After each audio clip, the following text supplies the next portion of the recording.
you do see these gathering storm clouds once again. And I mean, if you look at the kinds of sentiments that people feel free to express about Arabs, about Muslims, about South Asians, and so on, um, with absolutely no consequence.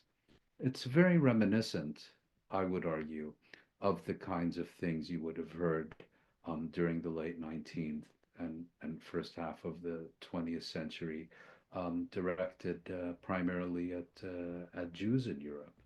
Um, and I think one of the particular ironies is that it is these radical Zionist organizations that are often in the forefront of promoting this hysterical Islamophobia.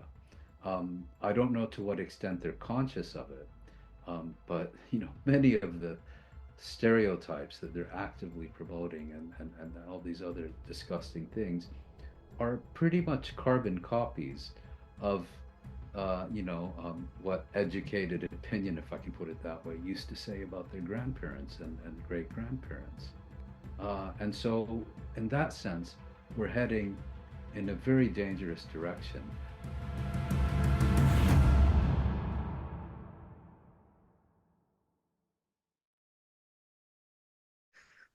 Okay, well, I'm a researcher and analyst with a focus on the contemporary Middle East and Palestine in particular, and I'm a co-editor of the Ezine Jadaliyya. Excellent. Thank you very much, Mouin, and thank you for joining us. Pleasure to So be for with us, you. it's the morning of the fourth. For you, it's the evening of the third. I just wanted to ask if you wouldn't mind starting us off with a basic update. There's been so much news over the past few days. You've had Mhm. the Israeli government say that the Iranian strikes hit essentially nothing, that all the missiles were intercepted. The Iranian government says that 90% hit their targets, etc. Can you just give us your best understanding of where we currently stand with the war in West Asia, the genocide in Gaza, to provide an update? Well, I think we're on the cusp of a regional war. I mean, there already is war throughout the region, but I'm talking about an even further escalation into a full-scale, no holds barred armed conflict. And what's happened in the past 1 or 2 days, as you mentioned, Iran basically took the decision that what it calls strategic patience or unilateral restraint was imposing a higher cost on Iran than not acting. And I think what triggered them were two things. First of all, the very serious escalation of Israeli attacks on Lebanon, which made clear that its objective there was to dismantle Hezbollah, contrary to its claims that it just wanted to push it back to the Litani River to put northern Israel out of Hezbollah rocket range, an objective that never made sense because rather Hezbollah can hit southern Israel from northern Lebanon. So pushing them back a few kilometers really didn't make sense. And as importantly, I think a day or two after Israel assassinated the Hezbollah General Secretary Hassan Nasrallah, Netanyahu gave comments in which he said, to the Iranian people, "You will be free sooner than you think." And I think this set alarm bells ringing in Tehran that there was an Israeli intention and possibly a joint US Israeli initiative to strike at Iran. And Iran then launched its missile barrage at Israel to show that it means business and that it wasn't going to simply wait and absorb additional blows. Now, as you said, the initial assessments given by Israel, by its US sponsors and others, was basically nothing to see here. We shot all the missiles out of the sky. Video evidence shows that a very large proportion of those missiles were not intercepted by either American or Israeli or allied Arab air defenses, um, we now have visual evidence that several Israeli military, primarily Air Force and security bases were hit, but because of very severe, strict, rather, Israeli military censorship, we can only speculate. There are suggestions that the missiles damaged or destroyed a number of F-35 fighter jets at one of Israel's main air bases in southern Israel, that radar stations used to track incoming missiles were hit, damaged, or destroyed. But we have absolutely no way of confirming whether those reports are true.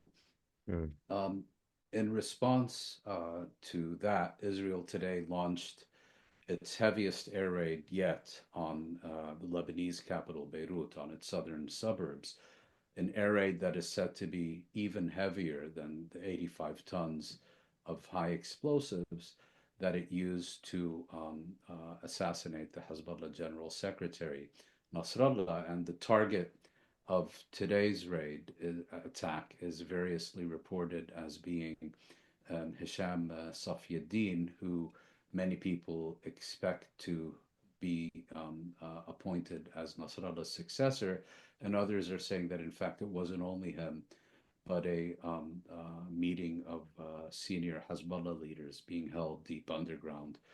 What the results of that attack are, we do not yet know. Whether Safieddin and or others were assassinated by Israel, we presumably will find out in the coming hours. And as one analyst has suggested, an Israeli response, an Israeli attack on Iran is more or less a foregone conclusion.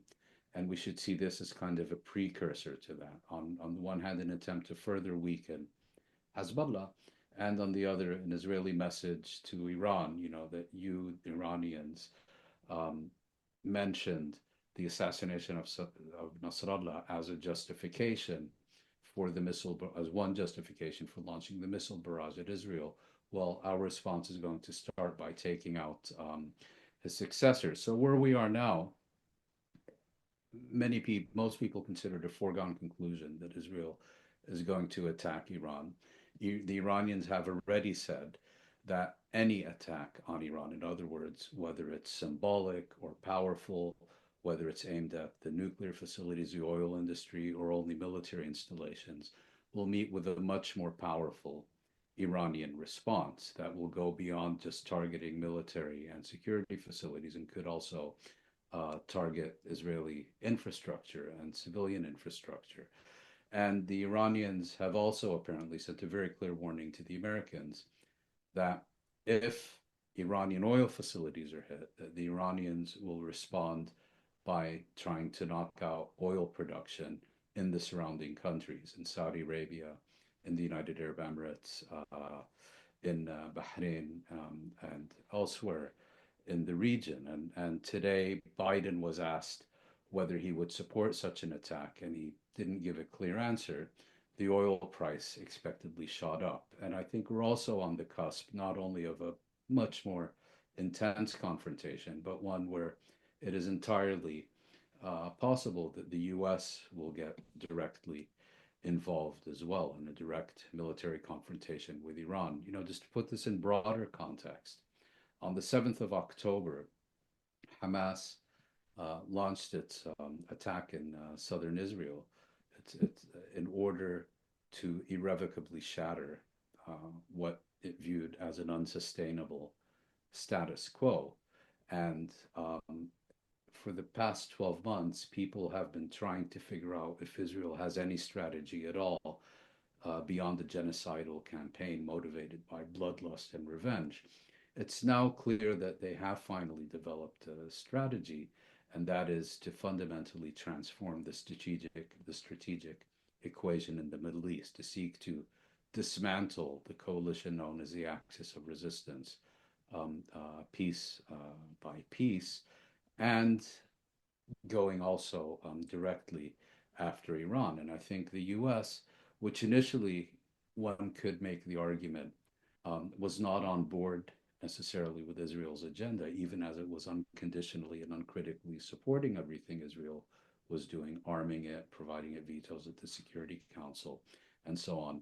I think many people see that the US now sees the Israeli agenda as something that is achievable, as something the US would like to see succeed, and as something that Washington is increasingly committed to. Yeah, that's been one of the more disturbing recent developments, because I heard some speculation or maybe rumors in the Pentagon that the top leadership was putting some distance between itself and the civilian leadership, but that, as of now, seems very much like a unfounded rumor. If you don't mind, I just wanted to follow up on Peter, a Peter, sorry for jumping in. yeah. Can you maybe move your microphone a little bit further away from your Oh, yeah, mouth, no problem. because the difference between both of your audio is is tremendous. So Ah, for okay. later on when I'm editing the video, sorry. No worries, no worries. If you don't mind, I just wanted to follow up on one of those last points. I was pretty surprised to see that statement from the Iranian government that if there is a massive retaliation, that they would hit oil fields, oil refineries, production facilities, et cetera, in Bahrain, Saudi, et cetera. And Have you block the Straits of Hormuz. Oh, right. Have you heard anything by way of a U.S. response, or even its Gulf state allies, or has this simply been a warning that has not been addressed? There's been no response to that from the US, at least no explicit statements that I'm aware of. But as far as the Gulf states are concerned, there was a meeting of many of them in Qatar, in Doha, the Qatari capital. And the Iranian President Pezeshkian was visiting there yesterday, maybe also today.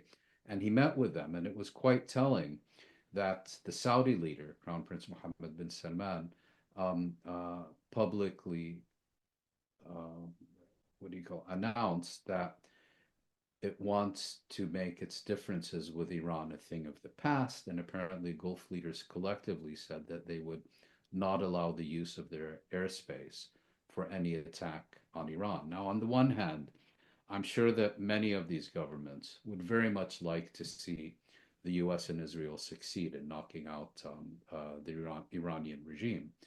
But there's several issues here. First of all, I don't think they have confidence that this will succeed. Having seen Israel fail to eliminate its weakest enemy, Hamas, in the smallest territory in the Middle East, the Gaza Strip, over the course of an entire year, they have quite serious doubts about Israel's capabilities in taking on Iran. The Mm. same goes for the United States. It was booted out of Iraq and then Afghanistan, not exactly global powers within the last decade. And in addition to that, of course, they don't want to get caught in the middle because they would need to rely on Israel and even more so on the United States to defend them against any Iranian attack. So they're making a very public show of their neutrality, probably also taking into account domestic and regional public opinion and any assistance or cooperation that they're providing to the United States and Israel. They will try to keep as low key and informal and covert as possible. They don't want to be in the middle. I mean, should such a conflict break out, um, Iran is not going to be lobbing missiles at New York and San Francisco. They're going to be landing in Dubai and Riyadh and Abu Dhabi. Yeah, so I have a question about this all, and the West's whole position in this situation. My question is, Moin, where does this complete servility to Israel come from? I mean, the support, open support for such a genocidal campaign from of most Western countries, you could say, is so blatant and so out in the open. And people are arguing about, oh, it's ideological. Others say no, it's more materialistic. It's strategic. It has to do with resources. But this is so extreme. I mean, it's even against most populations. The governments make these decisions against most of their own populations. And to be very honest, we can all see that this is not a good look. And we are now 1 year further, and it's still pretty much the Western government still pretty much support everything that Israel is doing. How do you see that? What is this absolute servility to Israel? I fail to understand why this is so extremely strong. Well, if there is servility at issue here, um, why is it Western servility to Israel and not Israeli servility to the West? Um, you know, tails don't wag dogs. Dogs wag their tails, and it's quite clear that in this situation, the West is the dog, and Israel is the tail. I don't accept the premise that the West is, or at least the United States, the United Kingdom, Germany, and a number of other European countries, and you can throw in Australia, Canada, New Zealand to varying extents. I don't accept the premise that they are supporting what the Israeli government is doing against their will, that they're somehow being forced onto a course that they very strongly oppose, and that there's some nefarious secret or conspiracy that one needs to uncover in order to understand their policy. I'm not saying that's what you're suggesting, but I think we have to look at this as Israel being seen by its sponsors, really, its sponsors and its allies as a proxy for their interests in the Middle East. Now, you and I may think that actually Israel's actions are undermining Western interests, but what you and I think in this on this issue is really quite irrelevant. It's how the decision makers in the West see it. And they have historically seen Israel as a reliable and powerful defender of Western interests in the Middle East, and to a certain extent, even more geopolitically. Does that mean they agree with everything Israel does? Of course not. That's true in any relationship between governments, between states. But when it comes to this situation, I think the ultimate explanation is that the West does have a red line regarding Israel. And that red line is not genocide. That red line is Israeli failure. And I think that's a key part of the explanation about why the US and many of its European allies have been so unconditionally, uncritically supportive of the exceptionally horrific things that Israel has been doing. But is this the first genocide they've supported? No, of course not. So that would be my first point. The second is, I recently listened to a presentation at a conference where the speaker was saying, you may not like how it looks from Washington, but you need to understand how Washington views this situation. And they think they've actually done quite well. And the speaker was explaining that from Washington's perspective, what have they done well? Well, they've managed to maintain a strong relationship with Israel, particularly given how difficult it is for anyone, even his best friends, to get along with the Israeli Prime Minister Netanyahu and his cohorts in his extreme right government. They have managed, from their point of view, although the developments in the past week may have altered their assessment somewhat, but from their point of view, it is actually because of the way they've approached this crisis that a regional eruption has been prevented. And thirdly, and I think crucially here, um, their unconditional support for Israel, in contrast to previous conflicts. One can think, for example, of the 1973 October War, that their policy during the current crisis has had zero effect on the strength of their relationship with their Arab client regimes.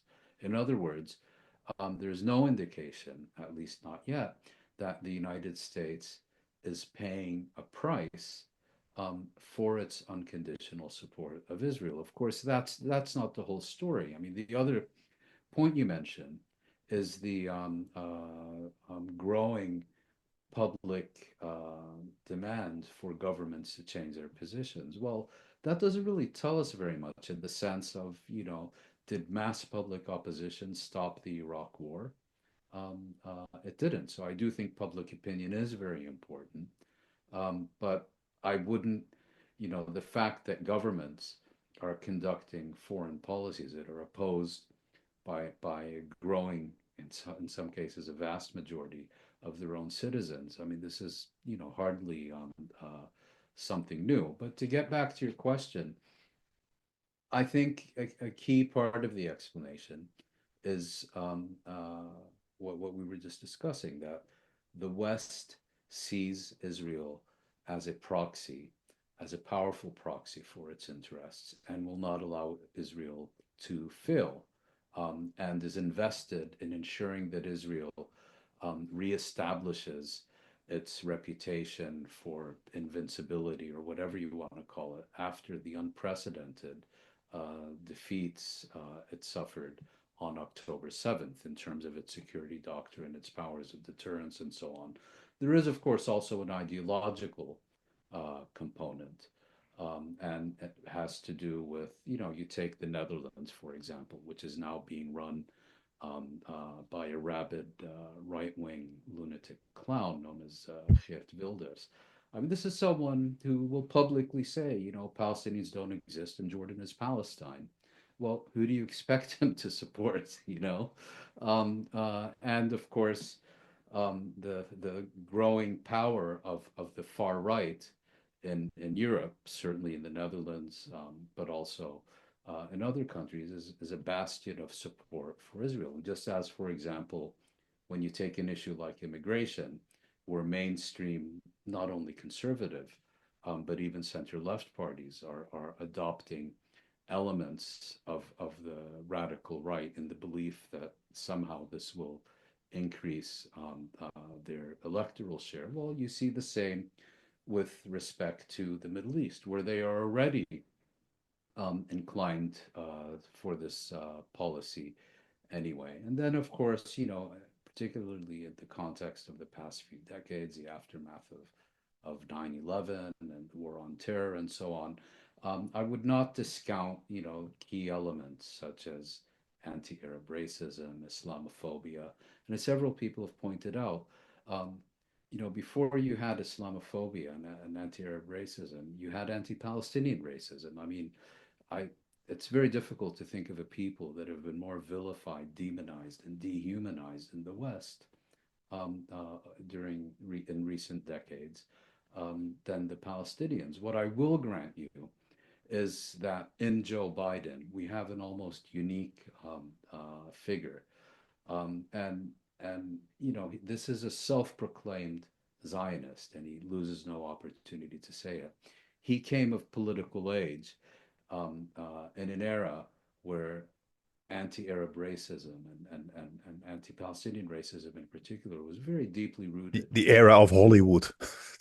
Yeah, well, that too. It was very deeply rooted, yes, in the United States, but in US political elites in particular. He grew up in an era where um, uncritical support for Israel was an electoral asset. And even pretending that Palestinian rights exist, or even pretending that Palestinians exist, was an electoral burden. His approach is that regardless of any differences you have with Israel, there can be no daylight in public between Washington and Tel Aviv. And you ask me, you he sees, he sees all the criticism and so on, and he sees what Israel is doing in the Gaza Strip. I don't think he's indifferent. I think he actually supports it. Teach these bastards a lesson. Let's put the darkies in their place. This is, this is the kind of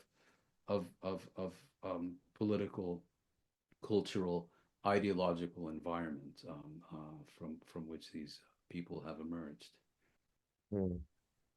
Right, right. And sorry to, if I could just, and this is not so much about Biden, but in a more general response, let's not forget, Christian evangelism, the evangelical movement, elements of which, view Israel as somehow, having been dropped out of the sky by God or whatever. Those are increasingly powerful forces in politics, particularly in the United States as well. The Israel lobby does play a role, but I don't think it determines it. They can decide some elections with their mobilization and organization and resources, as we've seen in a few Democratic Party primaries in the United States. But with many of these politicians, if the Israel lobby didn't exist, they would conduct themselves no differently. Mm. Right, right, and I think you're absolutely right. I think this whole genocide is fully supported, if not driven, by the United States and the West in general. And maybe a better framing would have been indeed, what is their servility to the Zionist project? Maybe that was a better way to frame my question. But I have Well, if I one. can just interrupt you, I mean, Sure. was Great Britain servile to the Zionist project when it issued the Balfour Declaration? Or did Great Britain see the Zionist project as a servant of the British imperial position in the Middle East? I would argue it was the latter. Mm. Yep. Yep. Very good point. Very good point. So I want to jump in on one little thing, and then I hand it over to you, Peter. Um, you said, and I'm very curious about this. You said that okay, in the 80s, I think in 82, Reagan asked the Israelis to stop their Holocaust in Lebanon, um, and that that was motivated largely because Arab governments were saying this needs to stop because this is unsustainable for us as leaders in our countries. This time, arguably one of the worst genocides in modern history. Um, the Arab governments simply just don't, and I'm talking about the Western vassals such as Saudi Arabia or Jordan. They just don't do anything. It seems that their fear for their population has gone. And I wonder what is different this time. Why is that fear not there? Why don't they feel the threat? Well, I would argue it's not that they don't fear their own populations. They're just more terrified of Washington than they are of their own people. Just to go back to 1982, the Israeli invasion of Lebanon, um, that was green lighted by the United States. That's well documented. It was known from the outset that Israel's intentions, just as in Lebanon today, by the way, extended well beyond the official narrative of an Operation Peace for Galilee to push PLO forces 40 kilometers north of the Israeli border. It was essentially a grand strategy to remake the Middle East. It started on June 6th. And by the beginning of August, it was already quite clear that this wasn't going to succeed. It had been going on too long. You didn't have the mass demonstrations at the time, but it was quite clear there was a lot of anger boiling among Arab public opinion.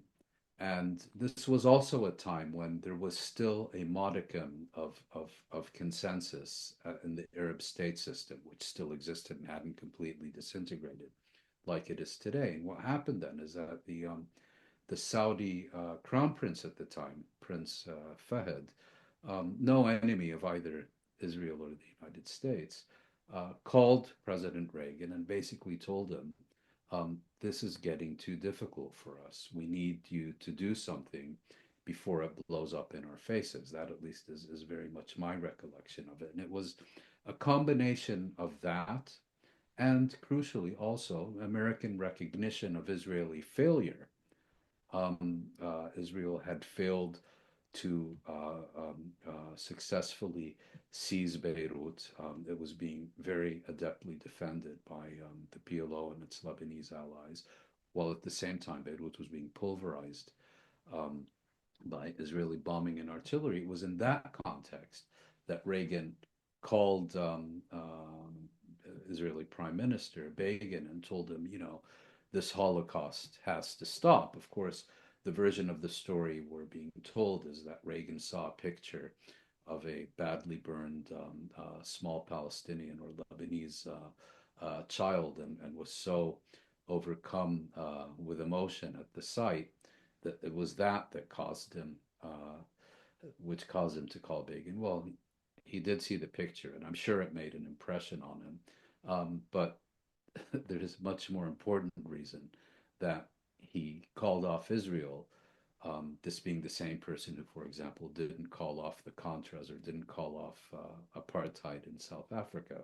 It had to do with political, geostrategic, and let's not forget, we're talking here at the height of the Cold War, and a real fear in the United States. I mean, this is only 3 years after the Soviet invasion of Afghanistan, the Islamic Revolution in Iran, a real fear that Israel's actions and in combination with that, Israel's failure were creating conditions ripe for further challenges to U.S.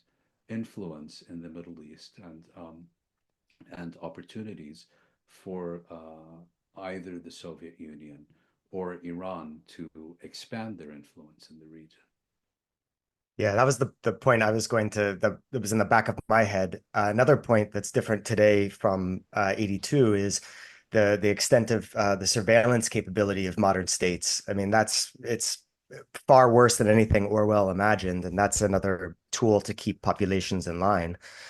I wanted to ask you a kind of speculative question from the perspective of this kind of possible futures idea. The basic idea is that international politics is a complex system, and as a complex system, it's inherently impossible to predict with perfect accuracy. But what you can do in the understanding of international politics as a complex system is identify the key forces, the key components that are in operation, and then attempt to imagine how different possible futures could potentially emerge out of this complex system. And I just wanted to start with perhaps the most desirable possible future for people on the left would be a one-state solution, secular state with equal rights for everyone, regardless of ethnicity, religion, etc. And to some people, this has always been a very difficult eventual reality to develop for reasons that hardly need elaboration. But now there are people looking at the situation and thinking we might actually be closer to that now than ever before, simply because the current condition of the Israeli state looks potentially weaker than it has been in quite a long time, with domestic unrest, the economic situation in Israel looking tenuous, and of course, just the possibility of a broader war weakening the IDF. So I wanted to ask, what do you think would need to be done by people around the world in different states to make that one state solution, equal rights for all, a potential reality, that possible future, a potential reality? Yes. Well, several comments. It's entirely possible that as a result of developments during the past year, we are now closer to the dismantling of the Israeli state and the Zionist institutions that underpin it than we have been before. But by the same token, it's also possible we're very much further removed from them. And I think we can reach tentative conclusions based on what we've seen so far. Yes, certain fundamental core issues have been affected. Israel's sense of invulnerability and invincibility, its security doctrine has collapsed. It has become a pariah state, certainly at the public level, in ways that we haven't seen since the 1970s, and so on. But at the same time, there's a genocide. Um, Israel seems to have finally overcome its genocide for genocide's sake, motivated purely by bloodlust and revenge, and is now in close cooperation with the US and its other sponsors seeking to remake the Middle East. I don't see it succeeding, but it might succeed. I could very well be wrong. But to get back to your question about what needs to be done to bring about a one state reality, people often compare Israel and South Africa. And there are fundamental comparisons, the apartheid, the supremacist state and institutions, and so on. But there are also fundamental differences. In South Africa, the white minority regime, its main policy towards the African majority was one of exploitation. It didn't have a problem with all the Africans within their borders because it wanted to exploit them as cheap labor. In Israel's case, Israel, of course, there's also exploitation of labor and resources, but Israel's primary strategy towards the Palestinians has been not to exploit them, but to replace them and to remove them. So that creates a very different dynamic. Secondly, if you look at solutions, African National Congress, which emerged as the main as the main movement seeking to dismantle apartheid, pretty much since the 1950s, if not earlier, had a clear program of a unitary democratic state with one person, one vote, equal rights for all.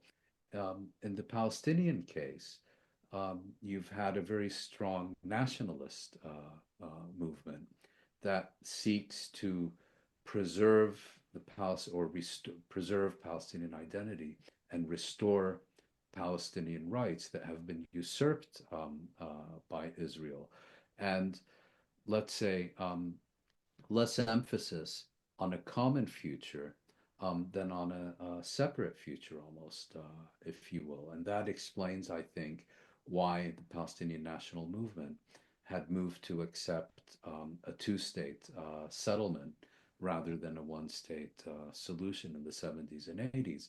And on the Israeli side, in South Africa, the white minority regime and its constituents, I would argue that their priority was maintaining economic hegemony over the country. And when they were faced with a situation in which they could maintain their economic hegemony by forfeiting their political hegemony or lose both, they basically saw the writing on the wall. They realized they were only 10% of the population and so on, and were prepared to surrender their political monopoly in order to maintain their privileged position in the economy. I think if you look at Israeli Jewish society, it's quite different. In the Israeli case, I would argue that for the vast majority of Israeli Jews, the priority is not economic dominance, it's political dominance, and it's maintaining their political supremacy over the combination of territorial, demographic, and political supremacy over the Palestinians, and even at the expense of significant economic losses. So, and I think it's important to point out, that not only the key similarities, but also the important differences. Now, I've argued for many years that for a number of reasons that I won't get into here, this idea that we've passed the point of no return on a two-state settlement doesn't really hold water. Certainly, when you look at, for example, the Great Britain being much more entrenched in Ireland and France being much more entrenched in Algeria and so on than Israel has ever been able to achieve in the occupied territories. But I also do think the last year has been a moment of reckoning, that even for many people, certainly myself, who have believed that a two-state settlement is feasible, that it is no longer desirable because you have to have a reckoning with a genocidal state, a genocidal, apartheid, irrational state um, that sees every conceivable political problem or challenge as something that needs to be resolved by force, and failing that, by even more force. This system has to be dismantled, and there can be no durable peace in the Middle East as long as the Israeli state and its key institutions are not dismantled and replaced by something civilized and humane. And just to be clear, I'm here making a very clear distinction between the Israeli state and its citizens. I mean, just as you couldn't have peace in Southern Africa without dismantling the white minority regimes of Rhodesia and South Africa, I think the same holds here. So now to finally get to your question, well, there's a problem here. I think there's a growing realization that this regime has to be dismantled, but there's also an international consensus for a two-state settlement. Yes, it's insincere. Yes, those who promote it most loudly have absolutely no intention of lifting a single finger to make it happen and so on. But you have now, for example, an advisory opinion from the International Court of Justice that the occupation is unlawful and illegitimate and illegal and must be brought to an end as rapidly as possible. Now, that ruling is not going to change anything in the real world, but the challenge here is how can you use um, um, these kinds of instruments? How can you use a struggle against an illegal occupation as a building block to begin to dismantle the entire system of irrational, genocidal apartheid that is the state of Israel, and replace it with something that is civilized and humane for all the people of not only Palestine but the Middle East as a whole. It's not. I admit it's a very vague answer, but I want to point out some of the difficulties we have to work through and think through to come up with clear and well thought through responses to your question. Mhm. Yeah, thank you for that. The next couple of possible futures questions I can kind of combine into one, and it'll probably get to that same point of what do people in various countries need to do now? And the other possible futures are perhaps, more easily imaginable, sadly. But, you could easily, I think, imagine uh, the genocide continuing, ethnic cleansing continuing in Gaza, uh, at least part, if not all of Gaza being settled. Um, or you could imagine an escalation of this war resulting in, massive loss of life in Lebanon, the destruction of Iranian infrastructure, thousands, tens of thousands, perhaps even more people killed in Iran and Lebanon, continuing in Gaza. And then at some point, the U.S. puts pressure on the Israeli government to say, okay, we won, in quotes, whatever that means. And now we're just going to withdraw and leave Lebanon burning, Iran burning, and Gaza now, ethnically cleansed and settled. To avoid that possible future, what would people in Europe, in the US, and also in West Asia, North Africa need to do to avoid that possible future? Well, I think, and this applies equally to your previous question, I think if you're talking about citizens of countries that are either directly complicit or are enabling or are supporting these Israeli policies and structures that you mentioned, or are somehow obstructing the efforts of the international community to address them. Because I think, let's be very clear, the international community in the West, as we've learned once again this past year, are two very different and oftentimes contradictory things. Um, I think citizens of those countries should direct their efforts first and foremost at their governments, and particularly at those specific policies of their governments that are contributing to these issues in the region. So we're talking about arms sales. You know, people keep talking about how Israel is, sorry, rather the United States is Israel's key partner and sponsor. Well, that's true, but actually, it's the European Union that is Israel's primary trading partner. It's not the United States.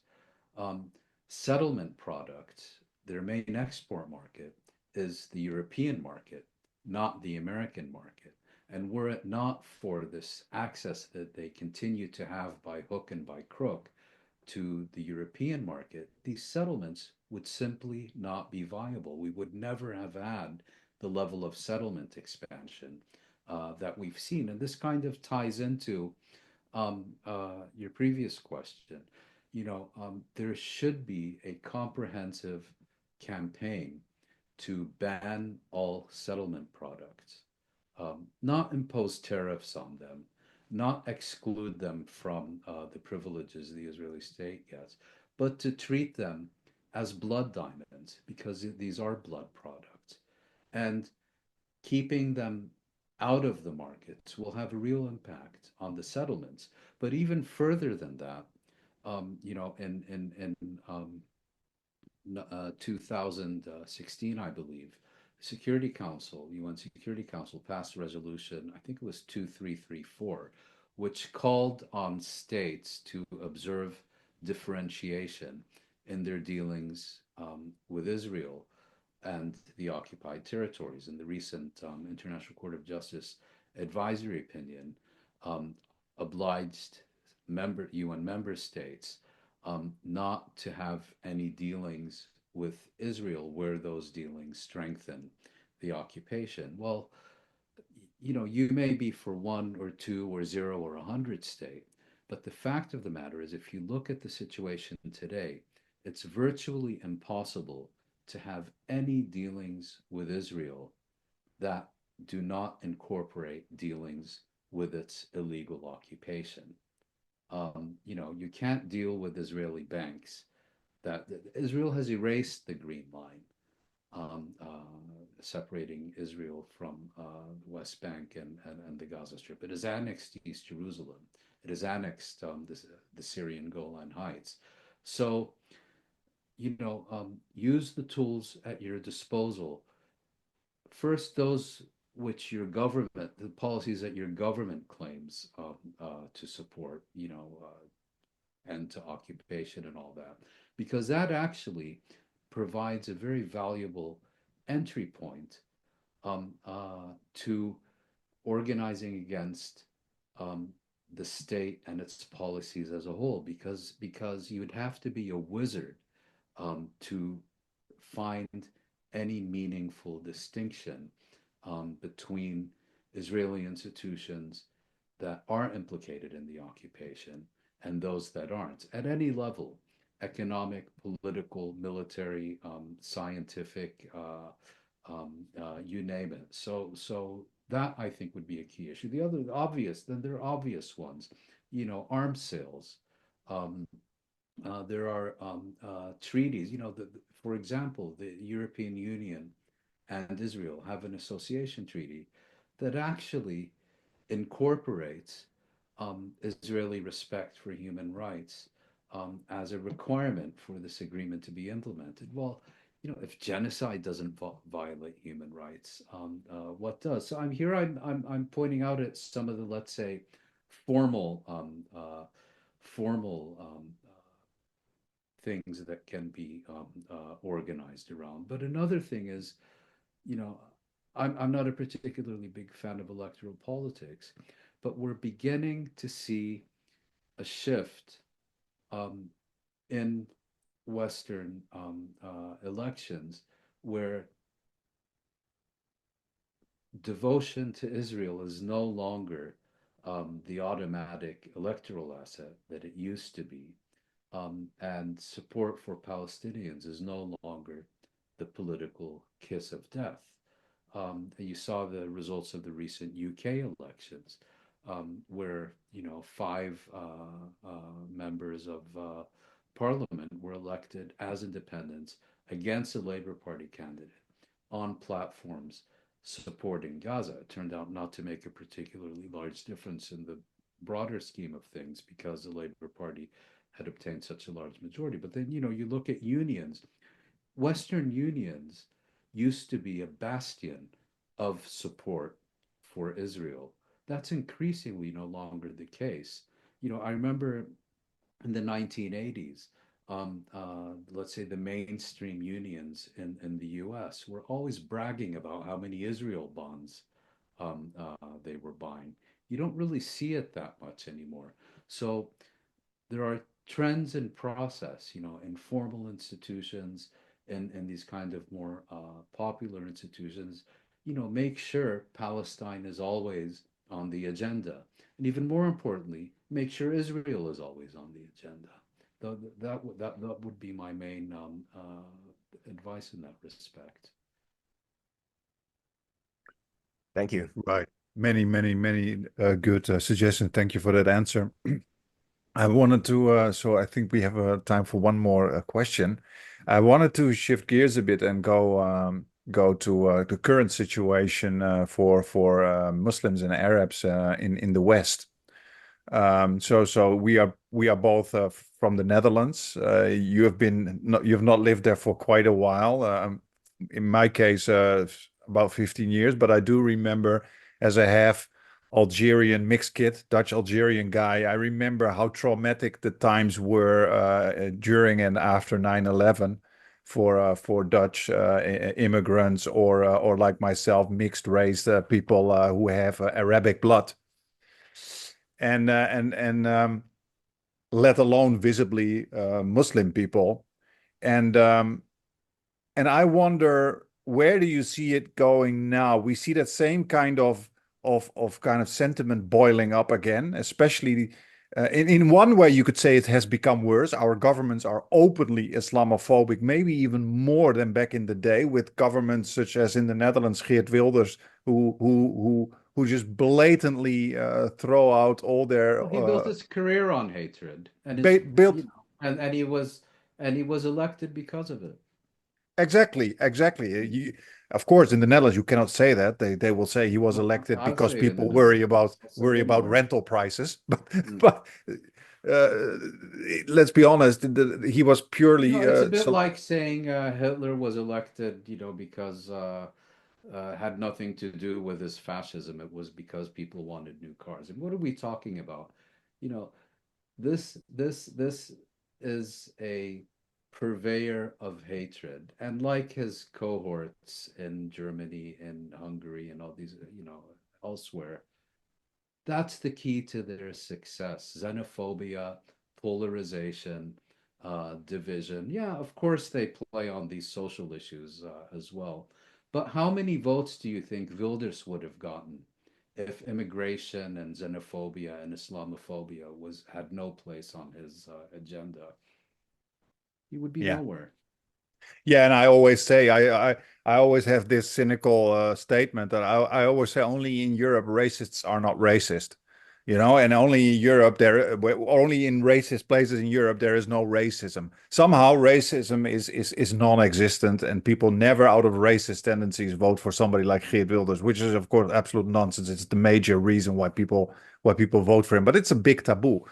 But what my question is, when you compare that during 9/11, in one way it's become worse. Like I said, governments have become more openly Islamophobic, more openly supportive of genocidal policies in West Asia.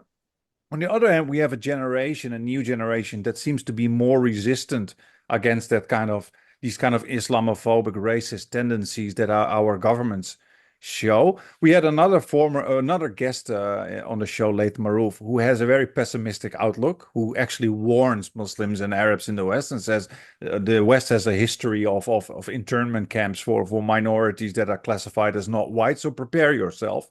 Where do you see this going right now? It's in one way it's very scary, and another way very hopeful. What is your perception? I mean, you do see opposing trends. You see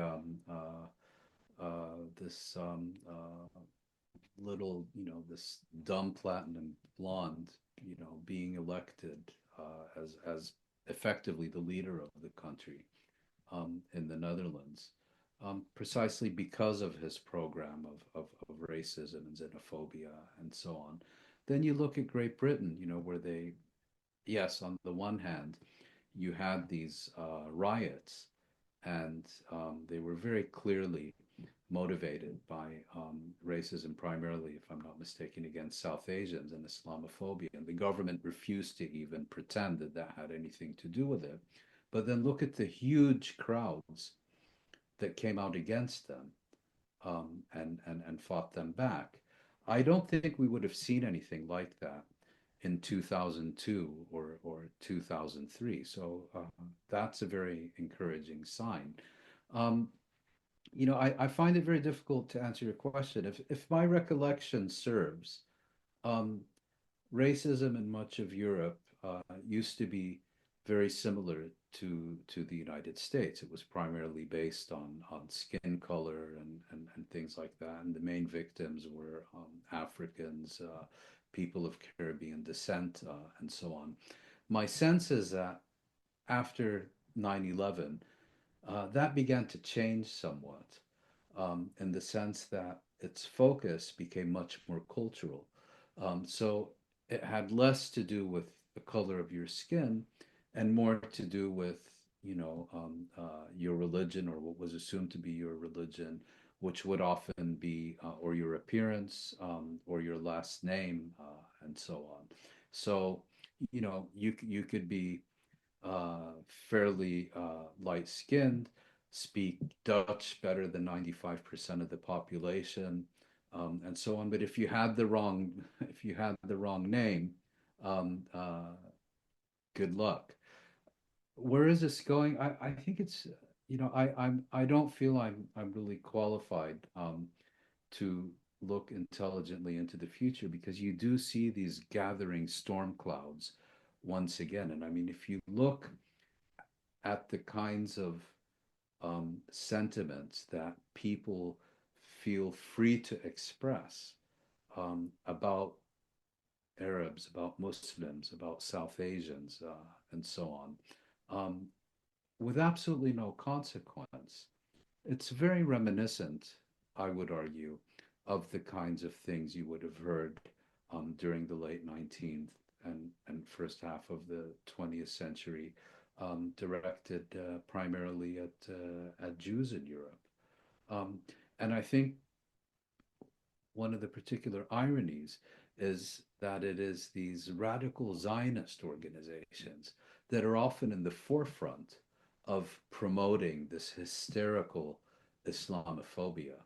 I don't know to what extent they're conscious of it, but many of the stereotypes that they're actively promoting, and all these other disgusting things, are pretty much carbon copies of what educated opinion, if I can put it that way, used to say about their grandparents and great grandparents. And so, in that sense, we're heading in a very dangerous direction. I think also, people don't really have an alternative. I mean, look again at the recent UK elections.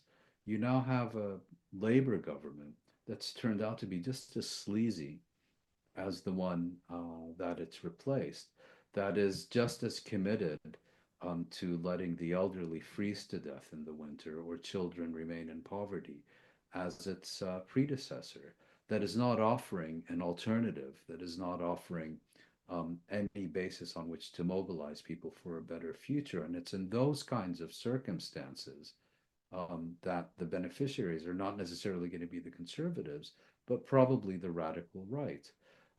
And I think, that's the case in other parts of Europe as well, certainly Germany as well. Will this all end up as catastrophically as other chapters of European history?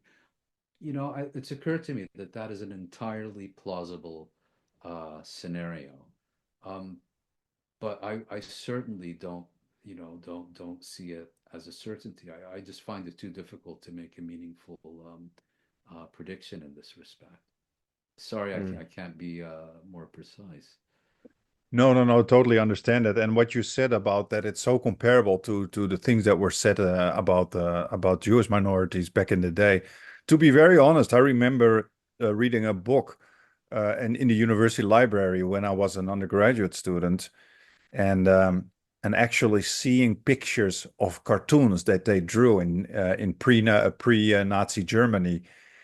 And what I remember being literally baffled by how comparable it was to the Muhammad cartoons that we were seeing in the Netherlands. Yeah. Literally baffled. Yeah. Yeah. Peter, I guess we can wrap it up. Oh, yeah. Sure. I mean, we are at an hour. I thought I would try to end off with something slightly less dark. I just looked up oil futures.